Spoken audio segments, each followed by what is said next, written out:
আজ বাংলা নববর্ষ তথা হালখাতা। সকাল থেকেই চারিদিকে কেমন উৎসবের মেজাজ। তাই রবিবার, ছুটির দিন। টেনিদা একটু পরেই ডাকতে এলো বলে, ওহ, আমার পরিচয়টাই তো এখনো দেওয়া হয়নি। আমার নাম কমলেশ ব্যানার্জি, ওরফে পেলারাম। টেনিদা বা আমার পরিচয় মোটামুটি এখন তোমরা সকলেই জানো।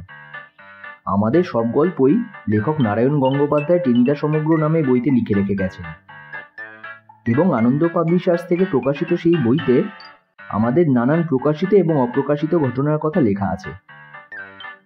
এইরকমই একটি ঘটনা ঘটেছিল বহু বছর আগে, এমনই এক হালখাতার দিনে।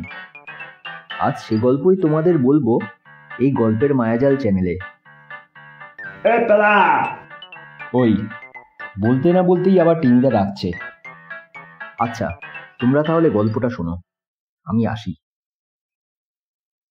টেনিদা বললে, মেরে দিয়েছি কেল্লা, চল একটু মিষ্টি মুখ করে আসা যাক। মিষ্টি মুখ করতে আপত্তি আছে এমন অপবাদ পেলারামের শত্রুরাও দিতে পারবে না। তবে টেনিদার সঙ্গে যেতেই আপত্তি আছে একটু। ওর মিষ্টি মুখ মানেই আমার পকেট ফাঁক। টেনিদা যখনই বলেছে, চল পেলা, বঙ্গেশ্বরী মিষ্টান্ন ভাণ্ডার থেকে তোকে জলযোগ করিয়ে আনি, তখনই আমার কমসে কম 5টি করে টাকা স্রেফ বরবাদ। মানে রাজভোগগুলো ওই খেয়েছে, আর আমি বসে বসে দু একটা যা খেতে চেষ্টা করেছি থাবা দিয়ে সেগুলো কেড়ে নিয়ে বলেছে, এসব ছেলেপুলেদের খেতে নেই, পেট খারাপ করে।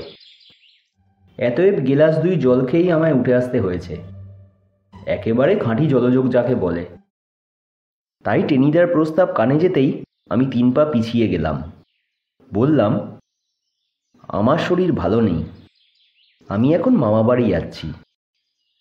টেনিদা খাঁড়ার মতো নাকটাকে খাড়া করে বললে, শরীর ভালো নেই তো মামার বাড়ি যাচ্ছিস কেন? তোর মামা কি ভেটেরিনারি সার্জেন যে তোর মতো ছাগলকে পটাত পটাত করে ইঞ্জেকশন দেবে? বেশি পাকামি করিসনি পেলা, চল আমার সঙ্গে। সত্যি বলছি টেনিদা। কিন্তু সত্যি মিথ্যে কিছুই টেনিদা আমায় বলতে দিলে না। আমার পিঠে 1500 ওজনের একটা চাঁটি বসিয়ে বললে, কেন বৎসরকার প্রথম দিনটাতে একরাশ মিথ্যে বলছিস পেলা? কোনো ভাবনা নেই, বুঝলি? হ্যাঁ, তোর 1 পয়সাও খরচ নেই, সবই পরমৈষ্পদী। পরমৈষ্পদী? কে খাওয়াবে? আমাদের মতো অপগণ্ডকে খাওয়াবার জন্য কার মাথা ব্যথা পড়েছে? টেনিদা বললে, তোর মগজে আগে গোবর ছিল, এখন একেবারে নিটোল খুঁটে। ওরে গর্ধব, আজ যে হালখাতা, দোকানে গেলেই খাওয়াবে। কিন্তু আমাদের খাওয়াবে কেন? নেমন্তন্ন করেনি তো? সেই ব্যবস্থাই তো করেছি। টেনিদা হেঁ করে হেসে বললে, হে, এই দেখ। বলেই পকেট থেকে বের করলে এক গাদা লাল নীল হালখাতার চিঠি। এইসব তুমি পেলে কোথায়? আরে আমার চিঠি নাকি, সব কুট্টি মামার। কুট্টি মামা? হ্যাঁ হ্যাঁ, সেই যে গজগোবিন্দ হালদার, তোকে বলিনি? সেই যে ভালুকের নাকের টিকে আগুন দিয়ে পুড়িয়ে দিয়েছিল, সেই কুট্টি মামার অনেক এসেছে। তাই থেকেই কয়েকটা হাতসাপাই করেছি আমি, বিশেষ করে এইটে। বলে একটা লাল রঙের চিঠি এগিয়ে দিলে।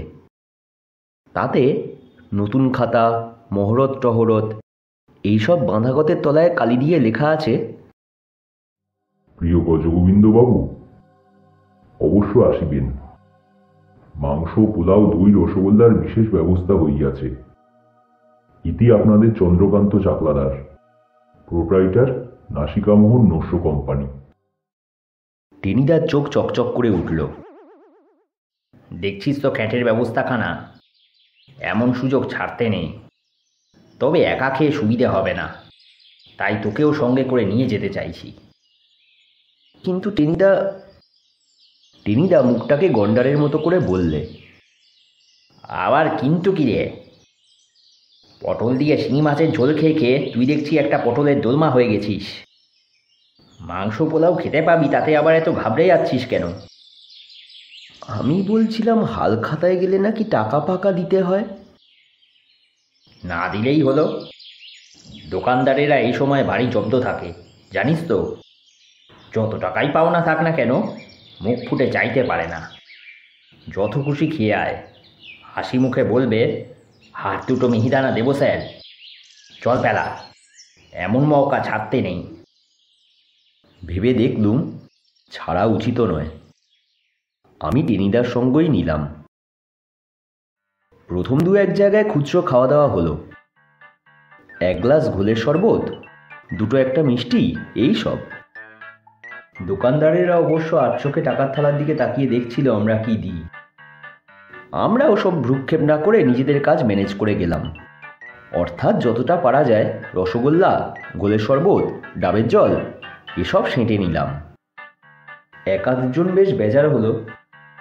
একজনের গলা তো স্পষ্টই শোনা গেল, 227 টাকা বাকি। গজগোবিন্দবাবু একটা পয়সাও ছোঁয়ালেন না। আবার দুটো ছোকরা এসে 3 টাকার খাবার সামলে গেল। ওসব তুচ্ছ কথায় আমরা কান দিলাম না, দেওয়ার দরকারই বোধ হলো না। উপরন্তু দুজনে 4টে করে পান নিয়ে নেমে এলাম রাস্তায়। আমি টেনিদাকে বললাম, এইসব ঘোলটোল খেয়ে পেট ভরিয়ে লাভ কি? তোমার সেই নাসিকামোহন নস্য কোম্পানিতেই চলো না। বলতে বলতে আমার নোলায় প্রায় আধশের জল চলে এলো। পোলাওটা যদি ঠান্ডা হয়ে যায় তাহলে খেতে জুত লাগবে না। তাছাড়া বেশি দেরি হলে মাংসও আর থাকবে না, কেবল খান কয়েক পাঁঠার হাড় পড়ে থাকবে। টেনিদা বললে, আহ, এই পেটুকটা দেখছি জ্বালিয়ে খেলো। এইসব টুকটাক খেয়ে খিদেটা একটু জমিয়ে নিচ্ছি, তা এটার কিছুতেই আর তর সইছে না। মানে আমি বলছিলাম যদি ফুরিয়ে টুরিয়ে যায়। টেনিদা নাক চুলকে বললে,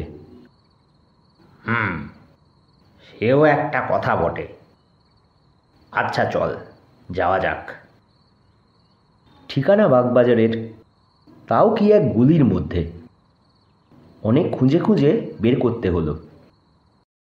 এই নাকি নাসিকামোহন নস্য কোম্পানি। দেখে কেমন যেন খটকা লেগে গেল। একটু পুরনো একতলা ঘর, ভেতরে মিটিমিট করে আলো জ্বলছে। বাইরে একটা সাইনবোর্ড, তাতে প্রকাণ্ড নাকওয়ালা লোক একজোড়া নস্যি টানছে এমনি একটা ছবি। সাইনবোর্ডটা কেমন কাত হয়ে ঝুলছে। এরাই খাওয়াবে মাংস পোলাও? বললাম, টেনিদা, পোলাও টোলাউয়ের গন্ধ তো পাচ্ছি না। টেনিদা বললে, আছে, সব আছে। চল ভেতরে যাই। ঘরে ঢুকে দেখি একটা ময়লা চাদর পাতা তক্ত বসে দুজন সন্ডা মতো লোক কেলে হাঁড়ির মতো মুখ করে বসে আছে। পাশে একটা কাঁচ ভাঙা আলমারি, তাতে গোটা কয়েক শিশি বোতল, আর কিচ্ছু নেই। আমরা কিরকম ঘাবড়ে গেলাম, জায়গা ভুল করিনি তো? কিন্তু তাই বা কি করে? বাইরে স্পষ্টই সাইনবোর্ড ঝুলছে। ওই তো আলমারির গায়ে সাঁটায় এক টুকরো কাগজে লেখা রয়েছে, নাসিকামোহন নস্য কোম্পানি, প্রো চন্দ্রকান্ত চাকলাদার। আমাদের দেখেই একটা লোক বাঘাটে গলায় বললে, কি চাই? সঙ্গে সঙ্গে আমি প্রায় দরজার বাইরে। টেনিদা ঢোক গিলে বললে, আমরা হালখাতার নেমন্তন্ন খেতে আসছি। হালখাতার নেমন্তন্ন? লোকটা তেমনি বাঘা গলায় কি বলতে যাচ্ছিল, 2 নম্বর তাকে থামিয়ে দিলে। বললে, কে পাঠিয়েছে তোমাদের? ব্যাপারটা কিরকম গোলমেলে মনে হলো। আমি ভাবছিলাম কেটে পড়া উচিত, কিন্তু টেনিদা হাল ছাড়ল না। পকেট থেকে সেই চিঠিটা বের করে বলল, এই তো, মামা আমাদের পাঠিয়েছেন। মামা মানে গজগোবিন্দ হালদার। গজগোবিন্দ হালদার? প্রথম লোকটা এবারে ঝাঁটাকোপের পাশ দিয়ে মিটিমিটি হাসল। ওহো, তাই বলো। আগে বললেই বুঝতে পারতাম। আমাদের এখানে আজ স্পেশাল ব্যবস্থা কিনা, তাই বেছে বেছে মাত্র জন কয়েককে নেমন্তন্ন করা হয়েছে। তা গজগোবিন্দবাবু কোথায়? তিনি যে বড় এলেন না। তিনি একটু জরুরি কাজে আসানসোল গেছেন। টেনিদা পটাং করে মিথ্যে কথা বলে দিলে। তাই আমাদের এখানে আসতে বিশেষ করে বলে দিয়েছেন। শুনে প্রথম লোকটা দ্বিতীয় লোকটার মুখের দিকে কিছুক্ষণ চেয়ে রইল। তারপরে তেমনি হাসি হাসি মুখে বললে, তা তোমরা এসেছো? তাতেও হবে।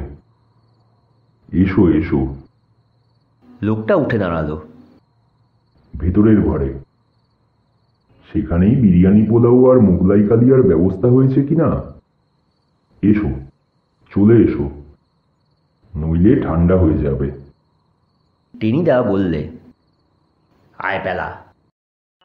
আসতে বলার দরকার ছিল না, তার অনেক আগেই এসে পড়েছি আমি। জিভের ডগাটা সুরসুর করছে। শরবত টরবতগুলো এতক্ষণ পেটের মধ্যেই ছিল। হঠাৎ সেগুলো হজম হয়ে গিয়ে খিদে নাড়িভুড়ি চুঁই করতে লাগলো। সেই লোকটার পিছনে পিছনে আমরা এগিয়ে চললাম। একটা অন্ধকার বারান্দা, তারপর আরেকটা ঘর, তার মধ্যেও আলো নেই। লোকটা বললে, ঢুকে পড়ো এখানে। অন্ধকার যে। টেনিদার গলায় সন্দেহের সুর। আমারও কিরকম যেন বেয়ারা লাগলো। যে ঘরে পোলাও কালিয়া থাকে সে ঘর অন্ধকার থাকবে কেন? পোলাউয়ের জৌলুসেই আলো হয়ে থাকবার কথা। লোকটা বললে, ঢোকো না, আলো জ্বেলে দিচ্ছি। টেনিদা ঢুকলো, পিছন পিছন আমিও। আর যেই ঢুকেছি অমনি পটাং করে লোকটা দরজা বন্ধ করে দিলে। এ কি দৌড় বন্ধ করছেন কেন? দরজার ওপার থেকে সেই লোকটার পৈশাচিক কণ্ঠহাসি শোনা গেল। পোলাও কালিয়া খাওয়াবো বলে। শিকল আটকে দিলেন কেন? আমি চেঁচিয়ে উঠলাম, ঘরে তো পোলাও কালিয়া কিছু নেই। এ যে কয়লার ঘর মনে হচ্ছে, ঘুঁটের গন্ধ আসছে। লোকটা আবার বাজখাই গলায় বললে, ঘুটের গন্ধ? শুধু ঘুটের গন্ধেই পার পেয়ে যাবে ভেবেছ?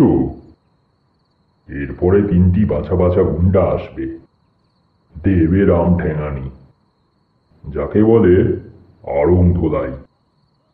প্রাণ খুলে পোলাও কালিয়া খাবে। শুনে আমার হাত পা সোজা পেটের ভেতর সিঁধিয়ে গেল। আমি ধপাস করে সেই অন্ধকার কয়লার ঘরের মেঝেতেই বসে পড়লাম। নাক মুখের ওপর দিয়ে ফুরুক ফুরুক করে গোটা চারে কাশশোলা উড়ে গেল। টেনিদা কাঁপতে কাঁপতে বললে, আমাদের সঙ্গে রসিকতা কেন স্যার? আমরা কি করেছি? কি করেছ? লোকটা সিংহনাদ ছাড়ল। তোমরা মানে তোমার মামা গজগোবিন্দ আমাদের কোম্পানি থেকে 353 টাকার নস্যি কিনেছে 3 বছর ধরে, সব বাকিতে, একটা পয়সা ছোঁয়ায়নি। তারপর আর এপাড়া সে মারায়নি। আর আমাদের কোম্পানি তারই জন্য লালবাতি জ্বেলেছে। আজ তাকে ঠেঙাবার জন্যেই পোলাও মাংসের টোপ ফেলেছিলাম। সে আসেনি, তোমরা এসেছো। টাকা তো পাবোই না, কিন্তু তোমাদের রামঠ্যাঙানি দিয়ে যতটা পারি সুখ করে নেব। একটু দাঁড়াও, গুন্ডারা এলো বলে। টেনিদা হাউমাউ করে উঠল, দোয়াই স্যার, আমাদের ছেড়ে দিন স্যার। আমরা নেহাত নাবালক, রশ্মি টস্যির তার ধারি নে, আমাদের ছেড়ে দিন। কিন্তু লোকটার আর সাড়া পাওয়া গেল না।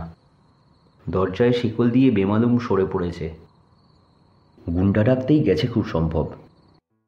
আমার বেলাজরের পিলেতে গুড়গুড় করে শব্দ হচ্ছে। বুকের ভেতর ঠান্ডা হিম। চোখের সামনে কেবল পটল, ধুঁধুল, কাঁচকলা এইসব দেখতে পাচ্ছি। হালখাতার পোলাও খেতে গিয়ে পটল ডাঙার পেলারামের এইবার পটল তোলবার জো। টেনিদা বললে, পেলারে বেড়ে ফেলবেছে।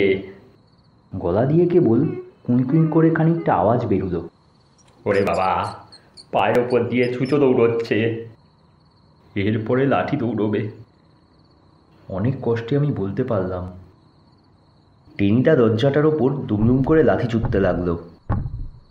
দোয়াই স্যার, ছেড়ে দিন স্যার, আমরা কিছু জানি না স্যার, আমরা নেয়ার নাবালক স্যার। আমার কপালে কিসে ঠোকর মারল। তারপরেই কি একটা প্রাণী নাকের ওপর একটা নোংরা পাখার ঘা দিয়ে উড়ে গেল, নিঘাত চামচিকে। বাপরে বলে আমি লাফ মারলাম, এক লাফে একটা জানলার কাছে।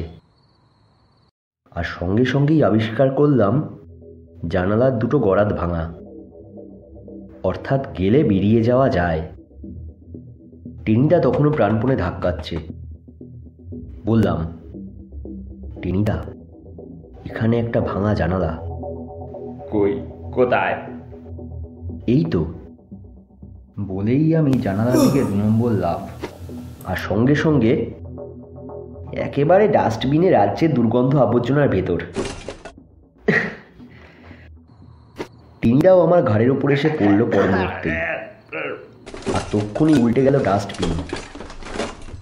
আমাদের গায়ে মাথায় পৃথিবীর সব রকম পচা নোংরা জিনিস একেবারে মাখামাখি। হালখাতার খাওয়া দাওয়াই বটে। অন্নপ্রাশন থেকে শুরু করে যা কিছু খেয়েছিলাম সব ঠেলে বেরিয়ে আসছে গলা দিয়ে।